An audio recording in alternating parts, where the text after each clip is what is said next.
Saudações a todos os alunos do curso de licenciatura em Química EAD. Sejam todos muito bem-vindos a mais uma videoaula da disciplina de Meio Ambiente e Educação. Videoaula de hoje nós continuaremos falando um pouquinho mais sobre recursos hídricos. Na verdade, essa é uma das videoaulas da disciplina de Meio Ambiente e Educação com maior aplicação de química analítica. Hoje nós falaremos sobre águas naturais e reações. Quando consideramos exclusivamente os processos naturais, os principais constituintes presentes nas águas são os produtos do intemperismo de rochas, que resultam tanto de processos físicos como químicos. O intemperismo físico está associado à fragmentação das rochas. Já o intemperismo químico envolve processos de alteração mineral por meio de reações de hidratação, hidrólise, dissolução, precipitação, oxirredução e complexação. Por isso que no início eu mencionei que é uma das videoaulas com maior conteúdo de química analítica, já que falaremos do intemperismo químico praticamente dos 4 tipos de equilíbrio. A composição física e química das águas subterrâneas refletirá a mobilidade e a solubilidade dos elementos envolvidos no processo de intemperismo. As características naturais das águas também podem ser alteradas em função das chamadas reações de oxirredução, que movimentam a vida, e também das reações ácido-base, que serão tratadas a partir de agora. Em muitos sistemas, as reações ácido-base, a reação ácido-base, perdão, é dominada pela interação do íon carbonato, CO2-, que é uma base, com ácido carbônico, o H2CO3. Partindo então da reação 1, nós temos então que o ácido carbônico se dissocia, né, sofre uma deprotonação, liberando um próton H+, mais o íon bicarbonato, o HCO3-. E esse equilíbrio dinâmico aqui é regido pela constante de dissociação ácida K1. Esse bicarbonato que é liberado aqui, ele então sofre uma segunda deprotonação, a reação 2, liberando o próton e formando o íon carbonato, o CO3, cuja constante de equilíbrio, a constante de dissociação ácida envolvida, é o Ka2. Percebam que o Ka1 é superior ao Ka2, pois a reação tende a ocorrer mais facilmente aqui na primeira etapa. Mais fácil arrancar o primeiro hidrogênio do que o segundo do ácido carbônico. O diagrama de distribuição para o sistema CO2, ácido carbônico, e CO3 em águas naturais mostra então a distribuição das proporções de cada um desses componentes em função do pH. Percebam que em pH em torno de 4 e 6,5 predomina a espécie H2CO3, que dela deriva o CO2, como veremos mais adiante. Entre pH em torno de 6,5 e 10,5 predomina a espécie carbonato, HCO3-. E para pHs superiores a 10,5 predomina a espécie CO3,2-, espécie carbonato. Partindo então do CO2 que está presente na atmosfera na forma gasosa, aqui na reação que eu chamo de reação zero, nós temos um equilíbrio com o CO2 na forma aquosa. Nós mostraremos já num diagrama esse equilíbrio. E esse CO2 aquoso, ele então interage com uma molécula de água, formando o ácido carbônico conforme a reação 1. Tá bom? Essa reação dá então origem ao ácido carbônico barra CO2, né? Que a partir do CO2 gasoso nós temos o ácido carbônico, isso predomina em pHs ácidos. Em pH em torno de 5,6, que corresponde ao pH da chuva, da água da chuva, né? A maioria do carbonato dissolvido existe na forma de ácido carbônico, como a gente pode verificar aqui nesse diagrama de distribuição. Predomina o ácido carbônico nesse pH em torno de 5,6. Porém, uma fração considerável corresponde ao íon bicarbonato, HCO3-.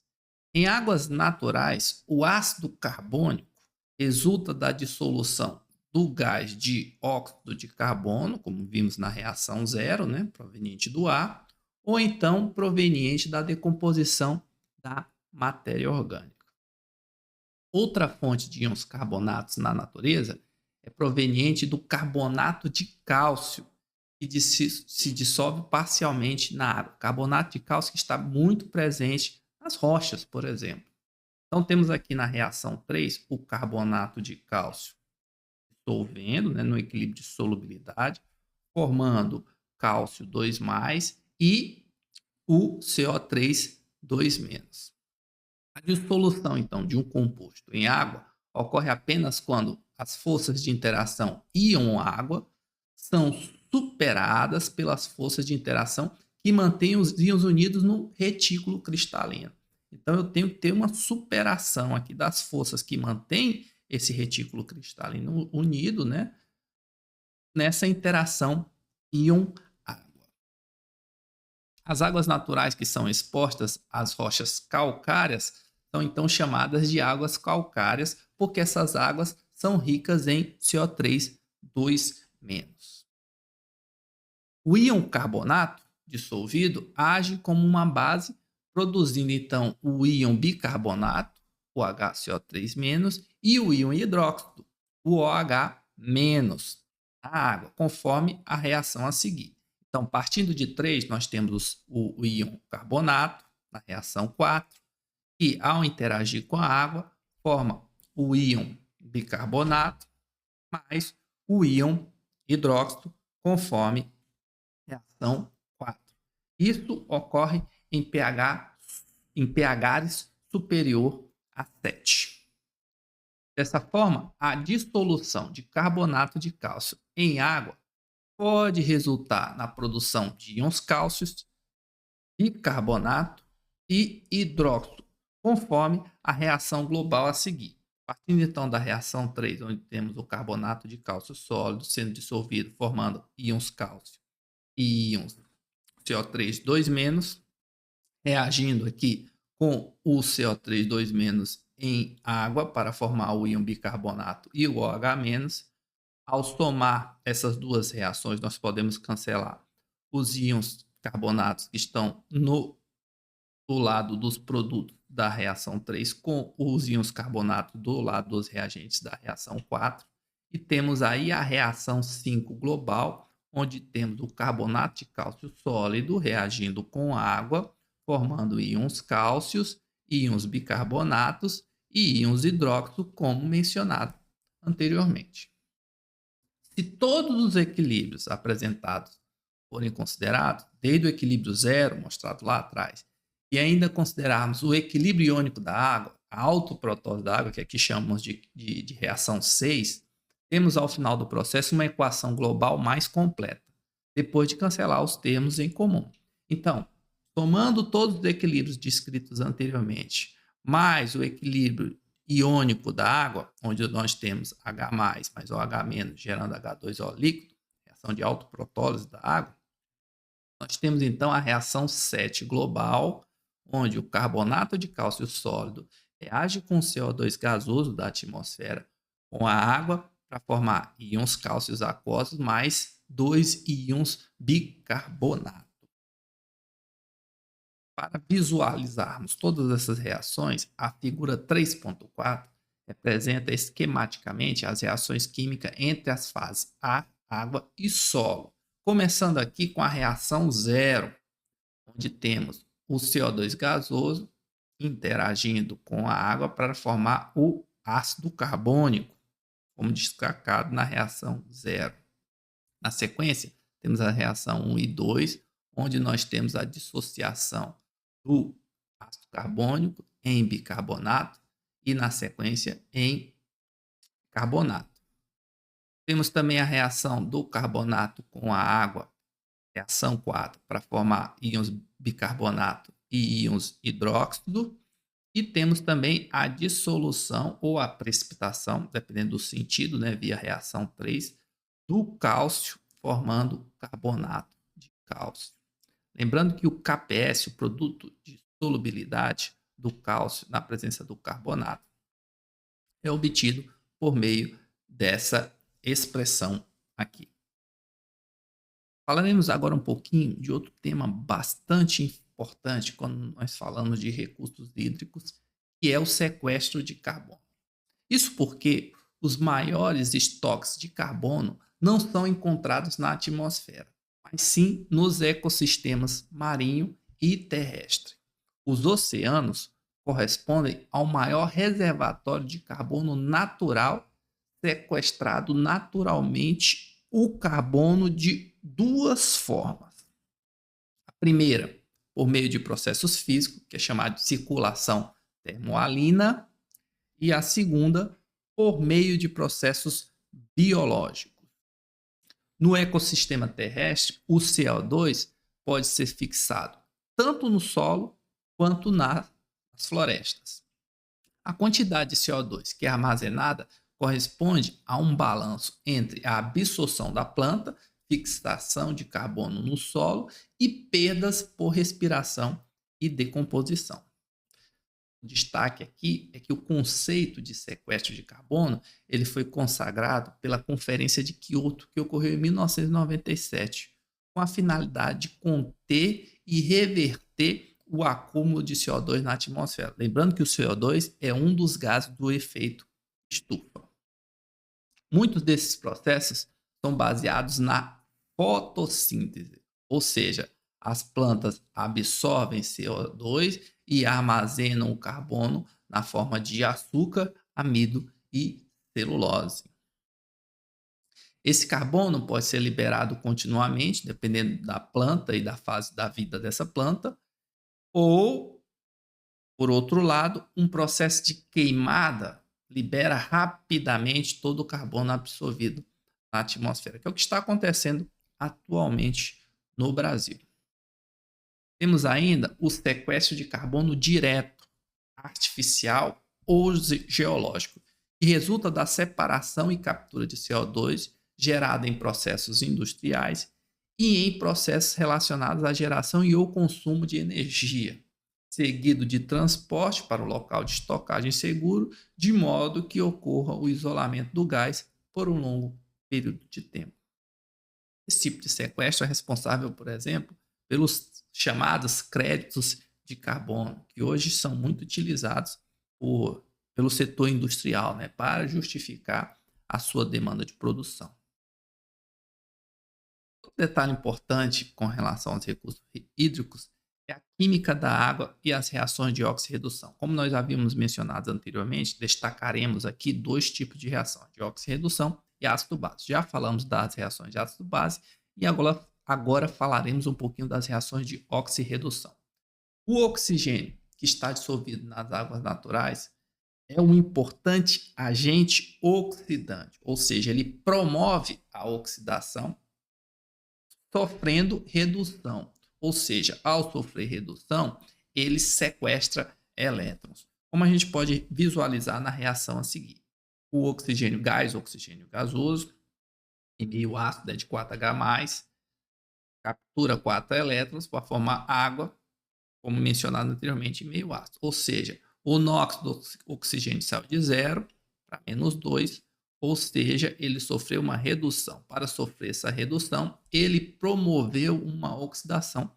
Por isso, ele é denominado de agente oxidante. Já em meio básico, nós temos o mesmo gás oxigênio reagindo com a água, capturando 4 elétrons para formar 4 íons hidróxido em meio básico. Novamente, o oxigênio vai de 0, o NOx a -2, caracteriza como uma reação de redução, portanto, promovendo a oxidação da água, aqui no caso, né? A matéria orgânica de origem biológica, como é encontrada em plantas mortas e restos de animais, é comumente oxidada pelo oxigênio. Sendo esse um dos motivos de ser muito importante destacar aqui as reações de oxirredução da água.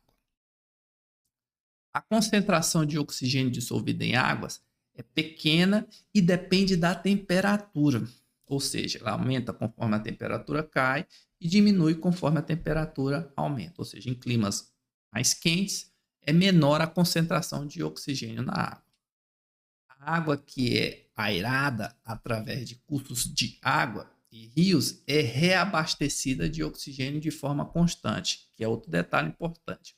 Quanto mais aerada a água, quanto mais em movimento a água, mais aerada ela é, maior a concentração de oxigênio, maior a capacidade de promover a oxidação de matéria orgânica, por exemplo.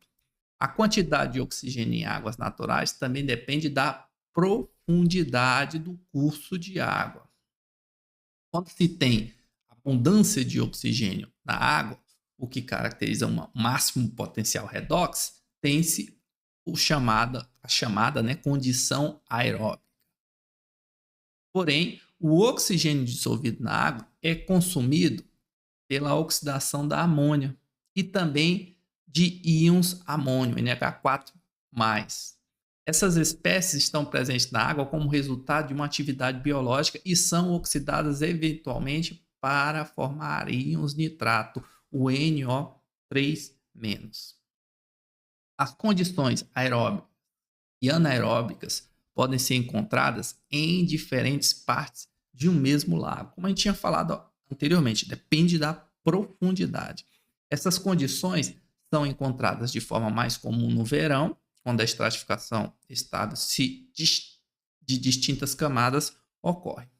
Para exemplificar, nós temos aqui um gráfico onde nós temos diferentes regiões. O epilímio corresponde a um maior nível de saturação de O2, é uma região mais oxidante, está dissolvido em virtude do contato desse espelho de água com o ar e com o O2 produzido pela fotossíntese das algas, e no hipolímio nós temos uma deficiência de oxigênio porque não se tem o contato com o ar e o O2 é consumido quando o material biológico, como algas mortas que afundam para grandes profundidades, se decompõe.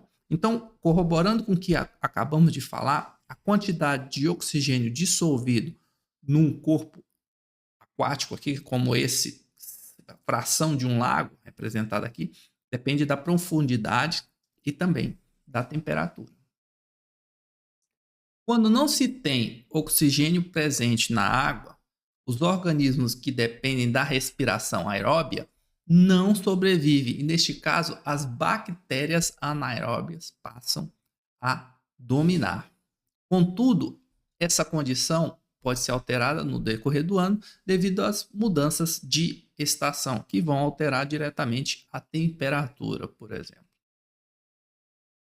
Uma forma de dimensionar essa quantidade de matéria orgânica na água é, por exemplo, a partir da demanda bioquímica de oxigênio, a chamada DBO, que é a quantidade de oxigênio necessária para oxidar a matéria orgânica biodegradável presente na água, que é expressa em miligramas de O2 necessária para realizar a oxidação de carbono orgânico em 1 litro de água. Temos também a chamada demanda química de oxigênio, ou DQO, que é um parâmetro que mede a quantidade de matéria orgânica a ser oxidada pela adição de um agente oxidante. No caso aqui, o dicromato de potássio em meio ácido, em meio de ácido sulfúrico.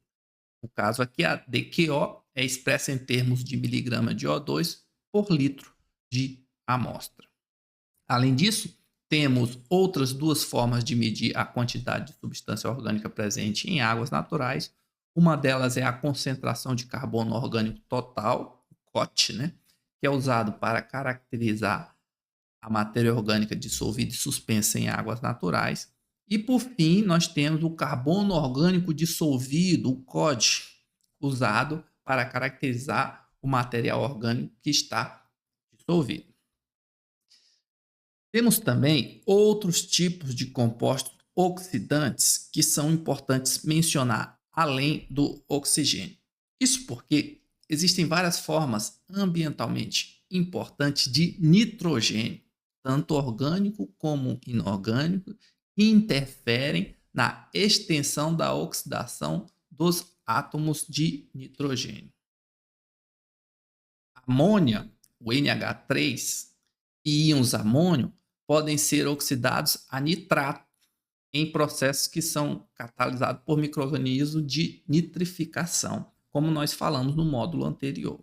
Perceba então que a amônia, onde o nitrogênio tem NOx-3, e o íon amônio, onde o nitrogênio tem NOx-3, também é oxidado, ou seja, tem seu NOx aumentado para mais 5 dos nitratos a partir de reações com bactérias, micro-organismos nitrificantes.